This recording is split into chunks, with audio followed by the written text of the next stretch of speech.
بسم اللہ الرحمن الرحیم۔ السلام علیکم۔ قدرت اللہ صاحب کہتے ہیں کہ نظام الدین عرف جامی نے زندگی میں دو عورتوں سے ہی محبت کی تھی۔ ایک تو اس کی ماں تھی جو اب اس دنیا میں نہیں رہی تھی، اور دوسری اس کی بیوی ریشمہ جسے وہ بے حد محبت کرتا تھا۔ اس کی شادی ریشمہ سے گزشتہ برس ہوئی تھی۔ وہ 22-23 سال کی لڑکی تھی اور جامی کے گاؤں میں رہتی تھی۔ اس کا تعلق ایک نہایت غریب گھرانے سے تھا۔ اس کا باپ دریا کے کنارے سے چکنی مٹی گدے پر لاد کر کمہاروں کو بیچتا، مگر اس کے کام میں زیادہ آمدنی نہیں تھی، بس گزارا ہی ہوتا تھا۔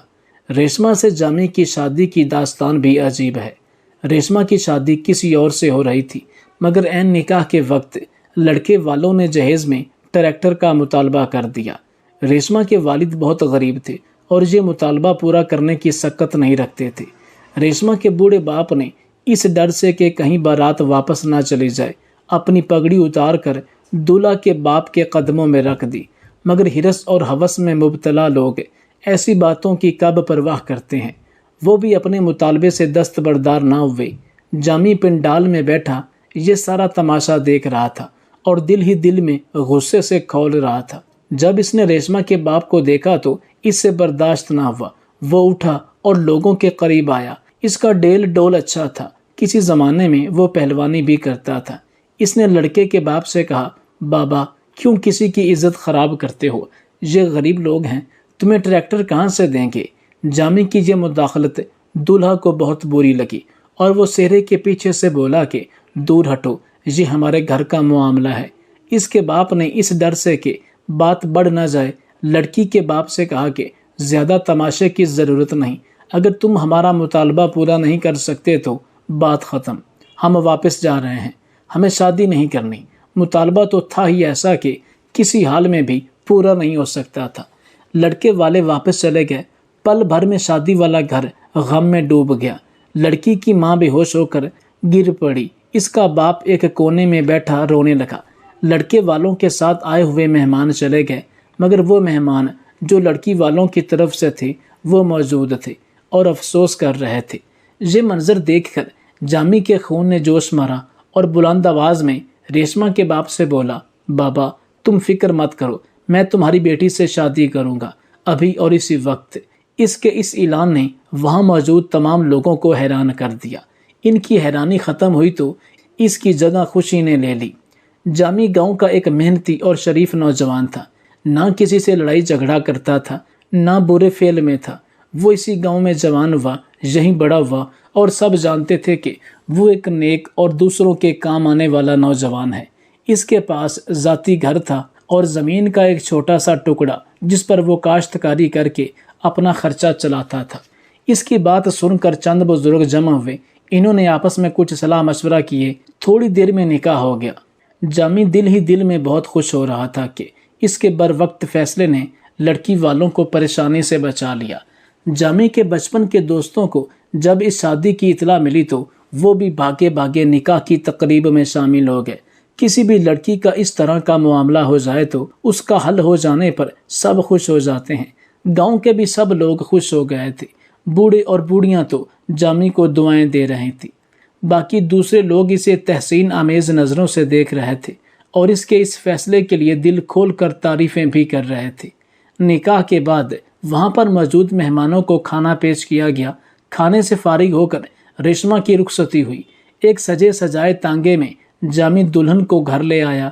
اس کا گھر پھیلا ہوا تھا، کسی چیز کی کمی نہیں تھی، مگر کوئی چیز قرینے سے رکھی نظر نہ آتی تھی۔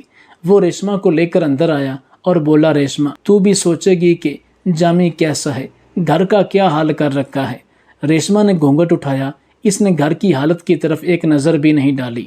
اس نے جامی کے دونوں ہاتھوں کو پکڑ کر اپنی آنکھ پر لگائے اور روتے ہوئے بولی، جامی بس ایک ہی بات سوچ رہی ہوں، میں کتنی خوش قسمت ہوں کہ مجھے تو جیسا مرد ملا ہے۔